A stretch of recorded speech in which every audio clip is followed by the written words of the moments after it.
अगर हमसे पूछा जाए कि तत्कालीन भारत में किस मुद्दे पर सबसे ज्यादा काम किया जाए तो भारत आने वाले 10 सालों में महानता की श्रेणी में आना शुरू हो जाएगा। तो मैं कहूंगा शिक्षा। किसी भी समाज और किसी भी देश को अगर ताकतवर बनाना है तो बस उसकी शिक्षा पर काम किया जाना चाहिए।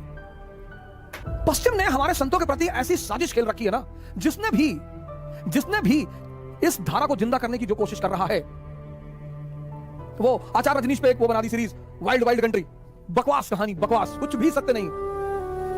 आज पूरी दुनिया समझ रही है कि फंस गए भारत के लोग। अब क्या करोगे? सर हम नहीं फंसेंगे सर।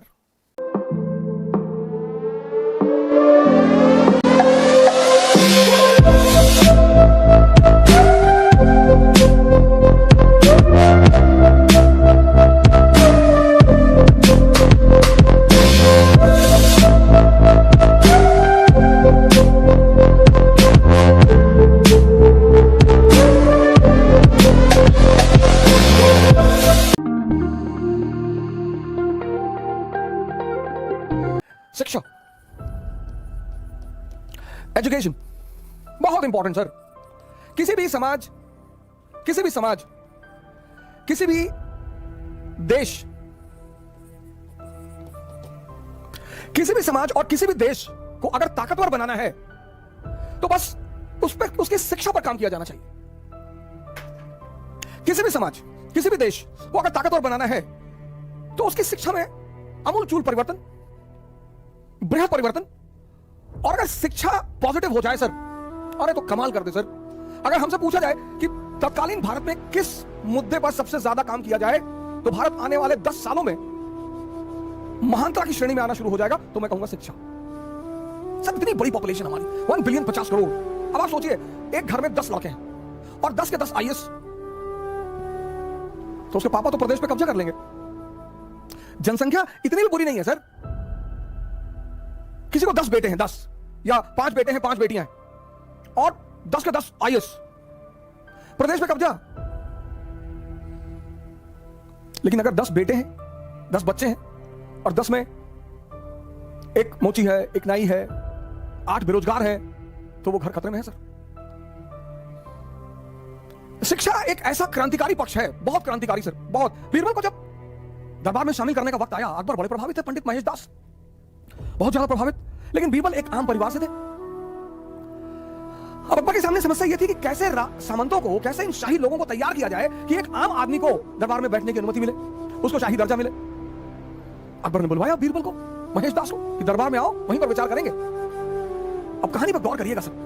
कहानी का संदेश क्या है? कहानियां सिर्फ सुनने के लिए नहीं होती, हर कहानी में एक संदेश है।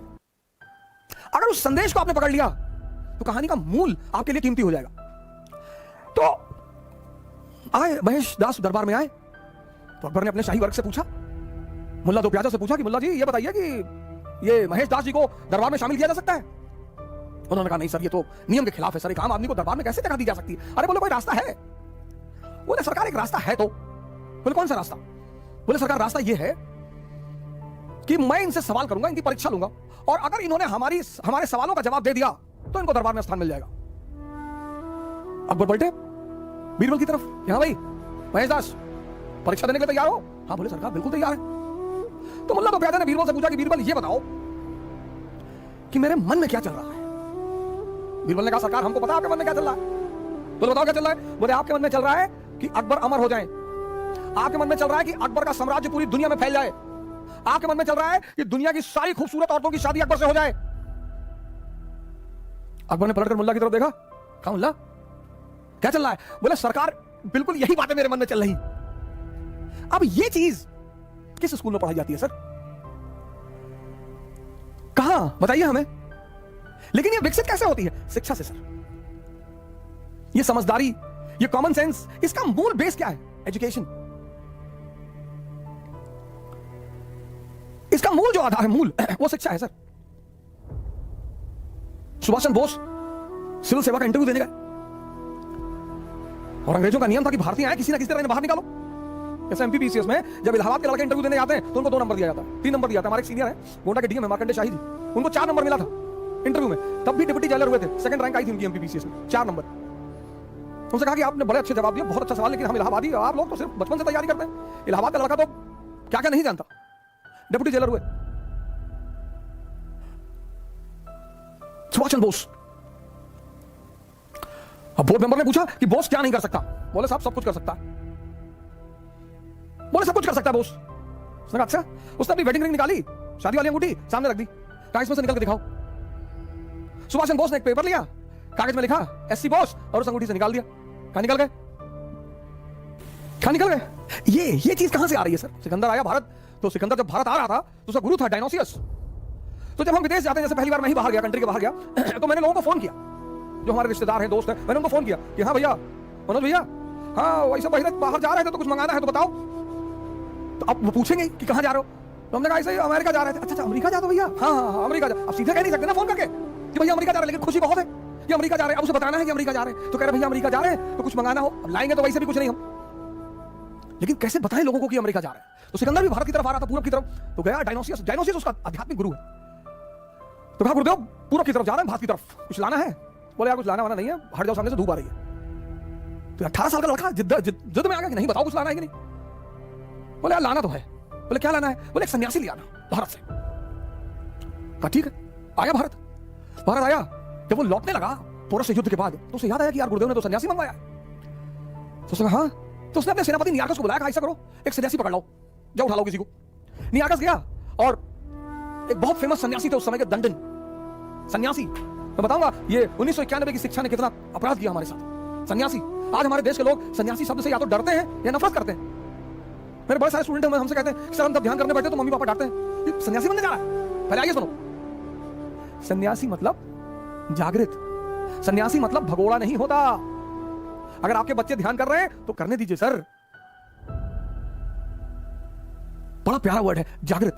राजा जनक जागृत है और राजा है। सर मन को तो कोई भी जीते ना। आप आईएएस हैं और आपने अपना मन जीत रखा है तो आप एक बहुत सफल आईएएस अधिकारी रहेंगे। आप राजा हैं, आपने अपना मन जीत रखा है तो आप अपने लिए कुछ नहीं करेंगे जीवन में, प्रजा के लिए करेंगे। इसलिए तो भारत राम को जैसे लोगों के राजा के रूप में देखता है, श्री राम। अभी आगे मैं उन पर चर्चा करूंगा, श्री राम पर, कि शिक्षा ने हमें क्या क्या रंग दिखा दिए, कैसे हमें मूल उद्देश्य से भटका दिया। एक शिक्षित आदमी किसी भी धर्म से नफरत करे, संभव ही नहीं है सर, संभव ही नहीं है।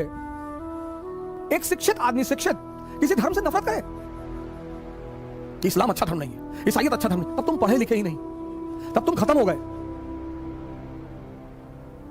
अगर उच्च शिक्षा लेने के बाद भी किसी को यह समझ में नहीं आया कि भगवान एक है, ईश्वर एक है, धर्म का रोल क्या है, सर उसकी शिक्षा खत्म, उसकी शिक्षा का कोई मूल्य नहीं है सर, बेकार है सर, उसको अपनी सारी डिग्रियों को जला देना चाहिए।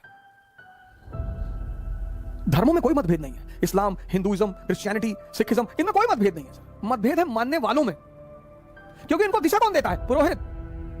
और 98% पुरोहितों को कुछ भी नहीं पता, चाहे वो किसी भी धर्म के हो। मैं किसी का नाम नहीं लूंगा, ना मैं किसी हिंदू पुरोहित का नाम लूंगा, ना मैं किसी मुसलमान पुरोहित का नाम लूंगा, लेकिन कभी कभी जब मैं इन पुरोहितों को सुनता हूं तो मुझे बड़ी, और ऐसे ऐसे पुरोहित हैं, मुसलमान पुरोहित, हिंदू पुरोहित, जिनको लाखों लोग सुनते हैं सर, और वो इतनी उल्टी सीधी बातें उनको बताते हैं, इतनी उल्टी सीधी फरमाते हैं उनको। ये पुरोहित, संत की बात मैं नहीं कर रहा हूं, संत एक दूसरी धारा है, मैं पुरोहितों की बात कर रहा हूं, वो किसी भी धर्म के। 98% ये तोते हैं, रटे हुए लोग हैं। संत तो कबीर जैसा होगा, पढ़ा भले ना हो लेकिन समझदारी बहुत बड़ी होगी। कंकड़ पत्थर जोड़ के मस्जिद लियो बनाए और ताचड़ मुल्ला बांध देगा, बहरा भयो खुदा है, किसी ने कुछ नहीं कहा उन्हें। सन्यासी तो बहुत बड़ी चीज है इस देश की सर।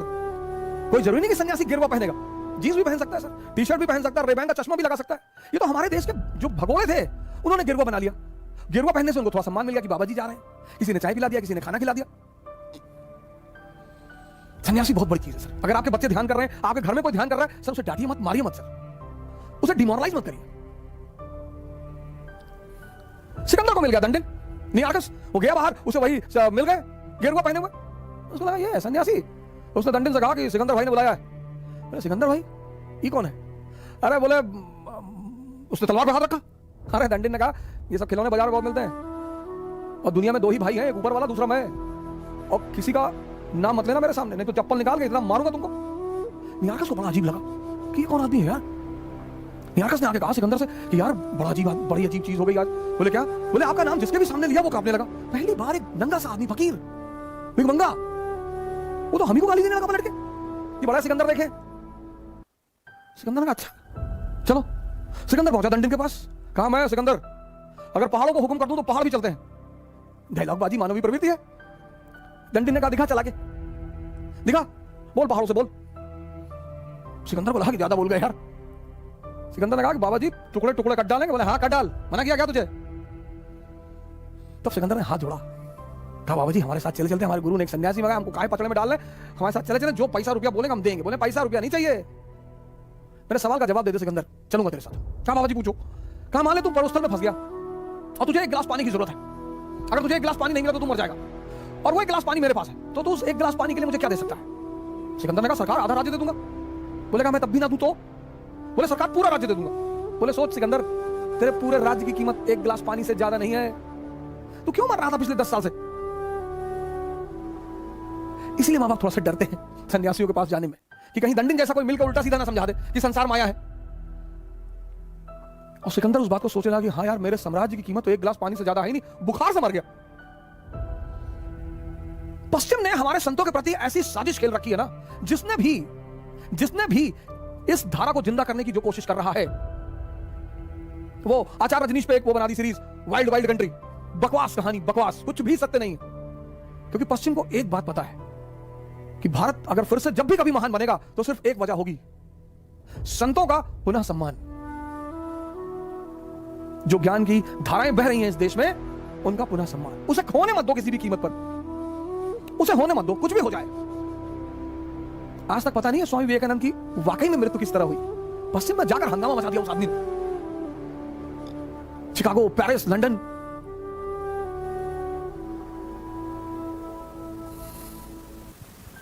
ये ऐसा देश है जहां एक एक आदमी ने पूरी दुनिया को हिला के रखा है। इतना महान देश, कहानियों में दर्शन को छिपा दिया, कहानियों में। विक्रम बेताल की कहानियां, बेताल 25 वो 25 कहानियां, कितना बड़ा दर्शन है सर। अगर एक एक कहानी को आप पढ़ो और उसमें गौर करो तो आपको उसको जीवन भी मिलेगा, ज्ञान भी मिलेगा, शिक्षा भी मिलेगी, दर्शन भी मिलेगा। जिस देश ने इतनी बड़ी बड़ी हस्तियां पैदा की, आज वो देश, यानी शिक्षा और महानता का कितना गहरा संबंध है। शिक्षा और महानता, किसी भी समाज को, किसी भी राष्ट्र को अगर महान बनाना है, बस एक चीज में परिवर्तन कर दो, शिक्षा में। उसकी महानता को आप रोक नहीं पाओगे, उसकी ग्रेटनेस को आप रोक नहीं पाओगे। आज एक हमारे गोंडा के हमारे भाई हैं छोटे, आशीष मिश्रा, तो उन्होंने फोन किया हमसे, कहीं भैया हमें बुखार हो गया 2-3 दिन पहले, अब ठीक है भैया। हम कहें कैसे? कहीं गाली बहुत दी है भैया कोरोना को। तो हमने कहा जिसको भी गाली दो तो आपसे दूर भागता है, तो हम भी यही किए भैया। अरे हमने कहा यार मिश्रा जी बहुत बढ़िया काम कर डाले। आप तो ठीक है भैया, कोई बात, कुछ है नहीं, बाकी आपसे बात कर लिया तो थोड़ा सा खुशी हो गए, बाकी कुछ है नहीं। ये है ये देश सर, ये देश है ये। आज पूरी दुनिया समझ रही है कि फंस गए भारत के लोग। अब क्या करोगे? सर हम नहीं फंसेंगे सर। इसलिए मैं अपने हर युवा भाई से अपील करता हूं कि आप जहां भी हैं, जिस क्षेत्र में हैं, जिस मोहल्ले में हैं, जिस शहर में हैं, अब ये समय है इस देश के ऋण को पूरा करने का। छोटा छोटा वीडियो बनाइए, छोटी छोटी कहानियां, छोटे छोटे केसेस फैलाइए सर लोगों में। इस नेगेटिविटी का शिकार मत बनिए सर। जय हिंद।